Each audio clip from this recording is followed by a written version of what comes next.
Bonjour à tous, alors aujourd'hui je vous fais une petite vidéo très spéciale puisqu'en fait je voulais vous présenter ma nouvelle radio. Je suis passé de cette excellente radio, donc ça c'est une FR Sky Aorus X10S que j'ai passé en OpenTX dans un premier temps puis en HTX depuis 2 ans. Donc très très bonne radio, mais regardez un petit peu le cadeau, voilà, c'est la toute nouvelle, alors pas toute nouvelle, elle a 2 ans, mais en tout cas nouvelle pour moi, mais c'est la FR Sky Tandem XE.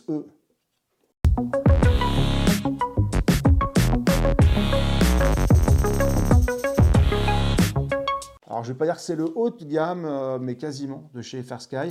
Alors, c'est une radio pupitre, hein. Vous voyez, c'est la grosse différence.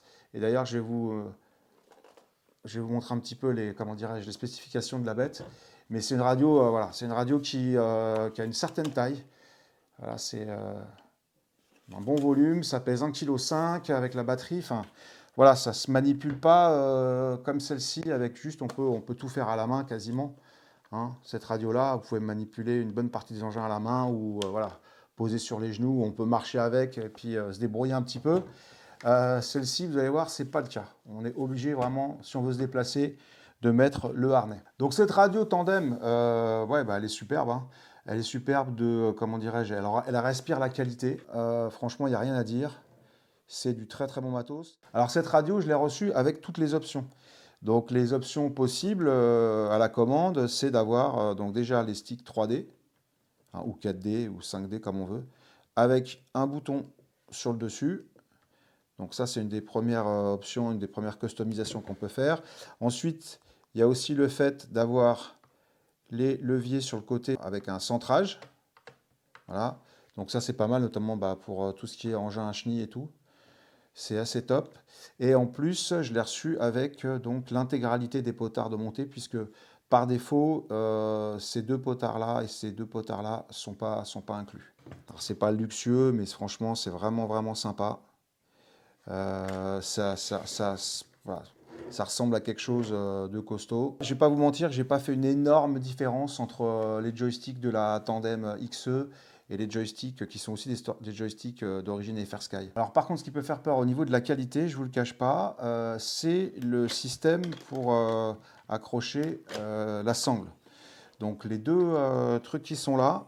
Alors ça a l'air d'être un petit peu, vous voyez, c'est voilà, ça fait moins solide déjà là. Par contre, donc j'avais quand même pas mal regardé sur des forums, notamment forums américains de gens qui l'ont depuis pas mal de temps. Et même si ça a l'air d'être un petit peu brinque-ballant, hein, on va dire ça comme ça, apparemment c'est solide. Par contre, une fois qu'on l'a attaché sur le dos, là je vous montrerai tout à l'heure, ça tient super bien. Elle est très bien équilibrée. Moi je trouve que une fois qu'elle est posée, avec le harnais, parce que je vais vous montrer, c'est fourni qu'un harnais, même si moi j'utilise le harnais que j'utilisais pour la X10, mais ouais. Donc voilà, ça c'est peut-être le petit point à surveiller. Le côté, je ne sais pas si vous voyez là sur la vidéo, mais c'est un petit, voilà, c'est comme ça se passe comme ça. Alors il faut pousser pour l'enclencher. Hop, voilà. Donc les deux. Après ça se range bien. Une fois que c'est dedans, ça bouge pas. Il n'y a pas de raison que ça sorte. Par inadvertance, c'est jamais sorti de son espace. Mais bon voilà, une fois que c'est enlevé comme ça, bah, il y a j'ai une petite impression un peu mitigée. Disons que voilà, ça fait peur. C'est pas au niveau du reste de la radio qui fait super solide parce que même voilà, les accoudoirs sont bien, la poignée super solide, tous les leviers, les sticks, c'est vraiment top qualité. Mais voilà, pour la tâche du harnais, il faudra voir un petit peu ce que ça donne. Alors ensuite, cette radio, bon, on sent que c'est une radio, bon déjà le côté pupitre, mais aussi le nombre de boutons, la disposition des boutons. On sent que c'est une radio qui a quand même été pensée directement pour tout ce qui est engin, véhicule terrestre. Alors, je ne sais pas si vous avez les engins de construction en tête, parce qu'on doit être une minorité sur le marché, mais en tout cas, on comprend bien que c'est une radio qui est pour tout ce qui est camion, etc. Ça marche très bien. Bon, je peux vous faire un petit tour d'horizon des spécifications de la radio, si vous voulez, rapidement, si vous ne les connaissez pas encore. Alors, c'est une radio, comme je disais, donc, qui pèse 1,5 kg avec la batterie. Alors oui, ça pèse son poids, mais je vais vous dire que celle-là, j'ai l'impression qu'elle est plus lourde. Alors c'est assez marrant. Donc c'est une radio 24 canaux. Voilà, donc moi je suis à 16 canaux hein, sur mes engins, la pelleteuse par exemple, qui en utilise le plus. Donc on a le temps de voir venir, il y a de la marge. Alors ce qui est sympa, c'est qu'il y a une carte SD intégrée. On peut en rajouter une autre, hein, ceci dit, d'ailleurs c'est ce que j'ai fait. Mais il y a une carte SD intégrée de 8 Go. Alors bon, moi j'ai déjà mis 5 ou 6 modèles dessus. Je crois que je dois être à même pas 2 Go d'utiliser. Donc voilà, ça, pareil, on a de quoi voir venir. Donc avec Ethos, ce qui est bien, c'est que vous pouvez décider ce que vous mettez sur chaque carte SD. Donc par exemple, si vous avez un pack son qui est un peu volumineux, eh ben, vous pouvez dire de le mettre sur la carte SD externe et non pas utiliser les 8 Go de la carte SD interne. Donc comme vous avez vu, il y a deux écrans. Donc ça, c'est un petit peu aussi la spécificité de cette radio. Très grand écran central, fait 4,3 pouces. C'est un peu plus grand que l'écran de la X10S. Enfin, la résolution, elle est de 800 par 480. Mais au niveau de l'écran LCD, il est de bonne qualité. Donc, vous pouvez afficher pas mal de trucs. J'ai paramétré pas mal de petits widgets, etc. Donc là, évidemment, ça, il ne fonctionne pas parce que l'engin n'est pas branché. Mais bon, vous voyez, même avec... là, on a quoi? On a 12, on a 9 items. C'est vachement visible. C'est même, ouais. Il y a même moyen d'en mettre 12 sur un écran. Donc ça, l'écran principal du bas, il est super. La petite déception, c'est alors non pas la qualité de l'écran du haut, elle est top, il n'y a rien à dire. Alors j'espère que c'est un truc qui pourra changer dans le futur, parce que c'est vrai qu'on se dit, bah, il y aurait la place de mettre au moins 2 widgets, voire 4. Bon là, soit on met une image, soit on met un widget. Voilà, c'est ce qu'il faut savoir sur l'écran. Et il n'est pas tactile, celui-là, il n'est pas tactile. L'écran du haut, sa résolution, c'est 320 par 240. Donc je ne sais pas si vous le voyez, mais vous pouvez mettre, voilà, il y a une belle image. Et quand il y a des... Il faut que ça fasse ça. Pareil, quand vous mettez un widget, voilà, c'est pareil, ça se voit bien, ils sont très très visibles et c'est écrit assez gros. Donc cette radio, elle est compatible avec les protocoles ACCST D16 qui sont ceux que, on va dire, tous ceux qui utilisent des récepteurs X8R par exemple de chez Fersky, voilà, c'est ce genre de protocole. Comme je venais de cette radio qui est déjà en ACCST-D16, la plupart de mes récepteurs X8R, ils étaient déjà ce qu'on appelle dans la version 2, V2 des firmware, d'accord? Donc si ce n'est pas le cas, il faudra que vous basculiez vos firmware de X8R de la V1 vers la V2. Alors ça se fait en 2 minutes, hein, c'est très très simple. Mais bon, il faudra quand même le faire. Donc, enfin, au niveau des joysticks, pardon, on en parlait, c'est donc ce qu'ils appellent des MC11 ajustables. D'accord? Je n'ai pas touché. Pour le moment, ils sont bruts de décoffrage. J'ai rien touché. Je l'ai juste calibré quand je l'ai reçu. Ça me va très bien. Alors, à la limite, ouais, c'est vrai que maintenant j'y repense, il y a vachement de débattement. Et bah, pour certains trucs, voilà, il faut, je ne sais pas si vous voyez mes mains là, mais il faut un gros gros débattement pour arriver aux extrémités. Alors par la suite, voilà, j'exclus pas effectivement de réduire peut-être un petit peu le débattement. Il y a aussi les boutons de fonction avec qu'on peut assigner comme mode, comme par exemple phase de vol, etc. Il y a plusieurs façons de les paramétrer, ces boutons-là, c'est assez intéressant. Là, ils sont en mode traditionnel, donc j'ai 1, 2, 3, 4, 5, 6.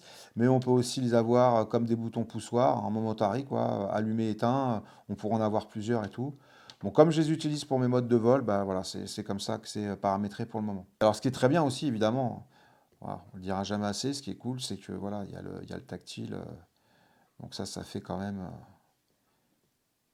ouais, c'est quand même super sympa d'avoir un tactile. Alors, moi, on peut le faire au doigt, hein, ça marche très bien au doigt, ça marche d'ailleurs un peu mieux au doigt. Alors, je vais vous mettre quelques images de l'unboxing là pour que vous voyez un petit peu comment ça arrive.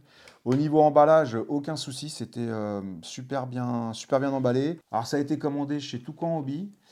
C'est la première fois que j'ai affaire à eux, sachant que c'est pas que j'avais des réticences, mais bon, comme ils sont un petit peu partout, tout le temps, sur les réseaux sociaux et que je vais pas dire qu'à un moment, tu en as marre de voir des publicités tout qu'en hobby, mais voilà. Et puis, il faut reconnaître aussi que depuis 1 an ou 2, ils ont changé parce qu'ils font aussi pas mal de vidéos d'explications, ils ont des petits tips, c'est sympa. Alors, elle est arrivée sans frais de douane, hein, je vous rassure tout de suite. Et pour ça, tout qu'en hobby, bon, ils ont tenu leur promesse. Ils avaient prévenu que ça mettrait 3 à 4 semaines. Donc 21 jours, ouais, ça fait long, mais comme c'était une surprise et que je m'y attendais pas, alors c'est une belle boîte Eversky, mais c'est pas la boîte en fer qu'on voit sur la plupart des pubs. J'ai pas réussi à trouver l'information sur le net exactement, du moins dans les sites officiels Eversky, mais c'est ce qu'ils appellent une Tandem XE Lite. Alors si j'ai bien compris, c'est parce qu'elle n'a pas le modèle Bluetooth qui est intégré. C'est la seule différence. Donc par contre, elle a par défaut les 4 switches qui sont ici. Mais voilà, ça s'appelle officiellement, c'est un modèle qui s'appelle Tandem XE Lite. Alors, qu'est-ce qui vient avec? Bon, il y a les autocollants là, qui servent à rien. Il y a donc un petit carton avec un QR code pour aller télécharger le manuel. Alors, je vais vous montrer un petit peu la boîte. Bon, c'est une boîte classique, hein, il n'y a Rien de spécial. Je pensais qu'il y aurait un câble de charge, moi, par exemple, mais c'est pas le cas. Bon, faut croire que voilà, dans l'industrie maintenant, tout est au minimum, hein. Donc voilà, la boîte, voilà à quoi elle ressemble, hein. C'est une boîte, voilà, c'est un truc classique, hein. Alors comment la radio vient se positionner dedans? Eh ben, c'est comme ça. Voilà, il y a pas de, une fois qu'elle est là, elle bouge pas. Alors une fois qu'on a mis le harnais pour accrocher, je sais pas si vous voyez, mon objet on peut pas le mettre comme ça. Il faut venir vraiment par le dessus. Alors là, bon, évidemment, avec une main sur la caméra, c'est pas évident, mais c'est pas, euh, c'est pas extra ergonomique. Comme je vous disais tout à l'heure, je la trouve super équilibrée. Alors bon, il faudra que je vous montre. Voilà. Je sais pas si vous allez voir, mais grosso modo, quand c'est posé comme ça, voilà, c'est très très bien.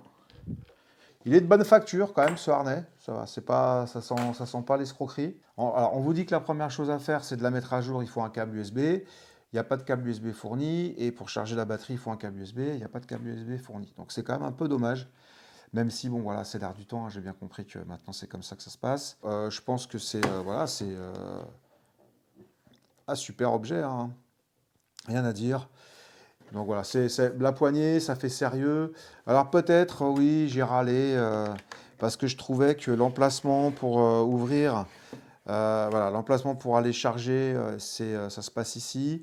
Qu'en fait, on est un peu gêné par la poignée pour venir brancher le câble USB là. Donc voilà, j'ai un peu râlé pour ça. Bon, bah, peut-être parce que je râle beaucoup.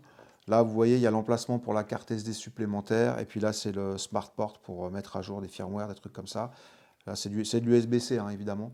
Alors, c'est une ergonomie qui est quand même très typée, hein, parce qu'une radio pupitre, alors c'est la première fois que j'ai une radio pupitre. Je me servais de la X10 façon pupitre avec un équipement qui venait s'accrocher dessus, etc. Mais c'était pas la majorité de mon cas d'utilisation, pour tout vous dire.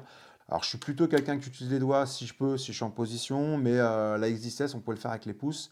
Celle-là, c'est clairement pas possible.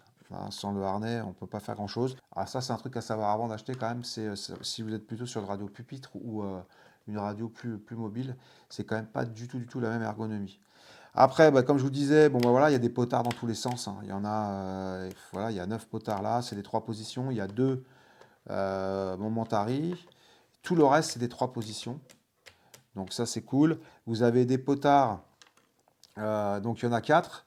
Avec cette petite particularité, alors je vous montre ça vite fait, on peut voilà, les escamoter. Alors je ne sais pas si ça fait gadget, je m'en suis pas servi encore. Par contre, le fait qu'il y ait 4 potards, c'est super, parce que moi je l'utilise, par exemple, vous allez le voir là peut-être, le voir, mais je l'utilise j'utilise 2 potards pour régler la luminosité de l'écran, par exemple. Donc j'ai la luminosité de l'écran que je peux gérer comme ça, et puis j'ai sur un autre potard, donc celui-ci c'est le volume, comment dirais-je, le volume de la radio. Donc là, ouais, elle est à fond, là elle est mute. Alors comme je disais, donc c'est super aussi d'avoir les deux leviers sur le côté. Parce que ça, bah, surtout quand on a des engins à chenilles ou des engins, par exemple une pelleteuse, c'est bien parce qu'on peut passer très rapidement sans avoir même à changer de mode de vol ou changer de mode tout court. On peut passer de la manutention ou de l'excavation à voilà, utiliser des chenilles. Évidemment, il y a ces deux leviers-là, mais qui sont plus casse-gueule parce que si tu les oublies, ton engin il part au-delà et à l'infini. Donc c'est une radio qui respire la qualité. Voilà, c'est rien à dire. Alors je trouvais aussi que la X16 c'était de la qualité. Hein, j'ai jamais eu de problème avec. Si j'ai pété des ressorts donc des joysticks, mais sinon cette radio-là c'est pareil, hein, c'était déjà vraiment de la qualité, super qualité. Sachant que j'ai déjà eu une X20S en main et c'est aussi pareil, ça ressemblait à du premium. La différence c'est que sur la X20 on a l'impression qu'elle est plus plastique, elle fait plus plastique. Là le fait que ça soit de l'aluminium, un truc CNC, tout ça c'est quand même sympa. Bon ça c'est du plastique. L'habillage ici, non, c'est de l'alu, je ne sais pas exactement ce que c'est. Ça, la poignée, elle est en plastique. Alors tout ça, c'est bien joli, mais ce qui est important dans une radio, c'est surtout le système d'exploitation, comment on va pouvoir programmer nos engins, les options disponibles, les visuels, la télémétrie, comment ça remonte, des choses comme ça. Et c'est là où vraiment la radio FR Sky, ils ont fait du bon boulot. En partant de zéro avec leur système Ethos, il y a des trucs super. Et d'ailleurs, je pense que c'est peut-être plus compliqué pour quelqu'un qui vient de HTX ou OpenTX parce qu'il y a un espèce de truc à franchir. Il vaudra mieux arriver dans le milieu en passant directement sur Ethos. Et là, je pense que c'est quand même beaucoup plus simple que OpenTX et HTX. Alors, je juge pas, hein. Une fois de plus, moi, je suis un grand fan d'HTX. Ça a toujours marché du feu de Dieu pour moi, jamais aucun problème. Quand tu as des problèmes, il y a toujours des solutions. Il y a plein de façons de faire, d'arriver à ce que tu veux, à ta destination avec Edge. Donc là, le but de la vidéo, c'est pas de dire quel est le mieux, c'est surtout de se dire est-ce que Ethos c'est adapté à nos engins de soit engins de chantier, soit tout simplement ce que j'appelle les véhicules roulants ou les véhicules terrestres. Par comparaison avec tout ce qui est volant. Parce qu'on sait très bien que FrSky, où la majorité des radios et des systèmes d'exploitation qui sont pensés, ils sont pensés pour les avions, les drones, etc. Mais nous, on a des besoins plutôt spécifiques. Et là, je vais vous dire un truc direct. Là, on voit qu'Ethos, ils ont pensé à tout. Ils ont pensé surtout à nous, les roulants. Parce qu'il y a moyen dans ce système, avec un switch, de basculer d'un modèle à l'autre. Ouais. C'est absolument, ça c'est démentiel. Et ça, on sait qu'ils n'ont pas pensé ça pour les gars qui font de l'avion ou qui font du drone ou de l'hélicoptère, hein. C'est vraiment un truc qui a été pensé, à mon avis, plus particulièrement pour les roulants. Donc, alors là, je ne sais pas si vous voyez, mais je vais claquer un switch, hop, et là j'arrive sur le deuxième modèle. Donc là, alors là, on me dit juste que comme j'ai fait, bon, il y a le fail safe, et puis j'ai fait une petite checklist qui me dit, voilà, il faut que ce bouton-là, il est marqué en rouge, il faut qu'il soit appuyé. Et puis après, voilà. Et là, je passe sur le Trax. Alors si je fais dans l'autre sens, c'est pareil, paf, paf, juste me dire, hop, celui-là il doit être là, je fais ça, et ça y est, je suis sur le bulldozer. Hop, hop, je fais ça, donc là on me dit que, hop, c'est ce bouton-là, et hop, je suis sur la pelleteuse. Moi, c'est parce que je me suis pris la tête et que j'ai fait une checklist, hein. Si tu fais pas de checklist, si tu lui dis que, voilà, c'est juste que moi, je veux que quand je passe d'un modèle à l'autre, le modèle que je vais prendre en main, ah bah, il ne faut pas qu'il y ait déjà un bouton qui soit allumé, qui démarre ou que la pompe démarre toute seule, etc. Alors attention, c'est un peu casse-gueule à paramétrer. Je vais faire une vidéo vraiment spécifique sur le sujet parce que j'ai fait une grosse erreur. Et heureusement que, alors j'ai dû remonter un bug. Il y a un bug officiel, FrSky, on va dire, qui porte le nom d'AllocoTP parce qu'il y a un petit bug dans le système. Mais voilà, c'est super pratique. Vraiment, je ferai une vidéo vraiment sur le sujet. En tout cas, je l'ai essayé. Tu as 3 engins, tac, tac, tu valides et hop, tu passes de l'un à l'autre. Par exemple, là, pourquoi j'ai mis le tombereau dessus? C'est parce que je me suis rendu compte que tout simplement, je suis avec la pelleteuse, je charge le tombereau, tac, un switch, pouf, je pars avec le tombereau, voilà, c'est immédiat. Ça ne me prend pas plus de temps que d'aller prendre la radio d'à côté et de la poster celle-là. Et en plus, si c'est un pupitre, c'est un peu galère. En tout cas, je pense que c'est une fonctionnalité qui a été vraiment pensée pour les véhicules terrestres et c'est de bon augure. Il y a pas mal de trucs au niveau de la télémétrie et si vous avez comment on appelle ça, des sensors, des capteurs qui vous remontent de la télémétrie, et ben c'est super, vous pouvez arriver à des trucs vraiment très très précis. Voilà, Ethos, ça fait le boulot, hein. Pour le moment, je suis vraiment agréablement surpris, même si j'ai bien galéré au début pour passer d'HTX à Ethos. Donc vidéo différente aujourd'hui. Si vous aimez, n'hésitez pas, un petit like et puis vous abonner à la chaîne. Je pense que je ferai d'autres vidéos Ethos dans le futur là, parce que je pense qu'il faut faire des trucs vraiment qui soient adaptés à nos engins de chantier, à nos engins terrestres. Si vous avez des questions, n'hésitez pas, je répondrai dans les commentaires. S'il y a des trucs vraiment spécifiques, je pourrais refaire une vidéo. Par exemple, si vous avez des questions de programmation sur Ethos par rapport à nos engins, soit hydrauliques ou les engins de chantier, je ne sais pas, hein, n'hésitez pas. Que ce soit en français ou en anglais. Cette vidéo, je ne sais pas si je ferai une vidéo anglaise, parce qu'il y a déjà plein de vidéos de présentation de cette radio. Mais en tout cas, c'est vraiment une radio qui est super sympa et j'espère que Ethos pourra nous accompagner de longues années dans notre pratique des engins de chantier.